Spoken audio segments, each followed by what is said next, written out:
ನಮಸ್ಕಾರ sir. Sir ನಮಸ್ಕಾರ sir, ಯಾವ ಊರು ತಮ್ಮದು? ಸರ್ ಮೊಳಕಾಲ್ಮೂರು ತಾಲೂಕು ಕಾಡ್ನಿಗನಹಳ್ಳಿ. ಮೊಳಕಾಲ್ಮೂರಲ್ಲ ಸರ್? ಇಲ್ಲಿ ಡಾಕ್ಟರ್ ಪ್ರವೀಣ್ ಬಾಬು ಅವ್ರ ಹತ್ರ ದಾವಣಗೆರೆಗೆ ಎಷ್ಟು ದಿನ ಆಯ್ತು ಬಂದೋಗಿ ತಾವು? ಒಂದು 3 months ಕೆಳಗೆ 3 months ಕೆಳಗೆ ನಿಮ್ಮ ಮನೆಯವರಿಗೆ ತೋರ್ಸಕ್ ಬಂದಿದ್ರಿ ಅಲ್ವಾ? ಏನ್ ತೊಂದರೆ ಆಗಿತ್ತು ಅವ್ರಿಗೆ? ಸರ್ ಅವ್ರಿಗೆ ನರಗಳು ನೋವಾಗಿದೆ ಸರ್. ಎಲ್ಲ ಊದ್ಕೊಂಡಿತ್ತು. ನರಗಳು ಊದ್ಕಣವು, ಕೀಲುಗಳು ಎಲ್ಲ ನೋವು ಬರೋವು. ಹೌದ್ರಾ? ಎಷ್ಟು ವರ್ಷಗಳಿಂದ ಪ್ರಾಬ್ಲಮ್ ಇತ್ತು ಅವ್ರಿಗೆ? ಒಂದು 4-5 ವರ್ಷ ಒಳಗಡೆ ಇದೆ ಸರ್. 4-5 ವರ್ಷದಿಂದ ಸಮಸ್ಯೆ ಇತ್ತು.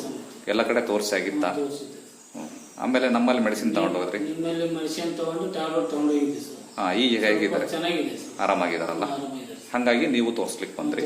ನಿಮಗೂ ಕಾಲು ಬೆರಳು, ಕೈ ಬೆರಳು ಎಲ್ಲ ಜೋಮ್ ಬರುತ್ತೆ, ಸೊಂಟ ನೋವು ಬರುತ್ತೆ. ಒಟ್ಟು ನಿಮ್ಮ ಮನೆಯವರಂತೂ ಪರವಾಗಿಲ್ಲ, ಇಂಪ್ರೂವ್ಮೆಂಟ್ ಇದೆ, ಚೆನ್ನಾಗಿದ್ದಾರೆ. ಓಕೆ. ಆಮೇಲೆ ಸೈಡ್ ಎಫೆಕ್ಟ್ ಮೆಡಿಸಿನ್ಸ್ ಇಂದ ಏನಿಲ್ಲ ಅಲ್ಲ? ಓಕೆ. ನಿಜ ಹೇಳ್ತಿದ್ರಲ್ಲ? ಡಾಕ್ಟರ್ ಲಂಚ ಕೊಟ್ಟು ಈ ತರ ಹೇಳಿ ಅಂತ ಹೇಳ್ತದಲ್ಲ? ಏನಿಲ್ಲ, ಸತ್ಯ ತಾನೆ? ಓಕೆ ಸರ್, ಆಯ್ತು. ನೀವು ಸ್ಟಾರ್ಟ್ ಮಾಡಿ, ಅನುಕೂಲ ಆಗ್ತದೆ. ಒಳ್ಳೆಯದಾಗ.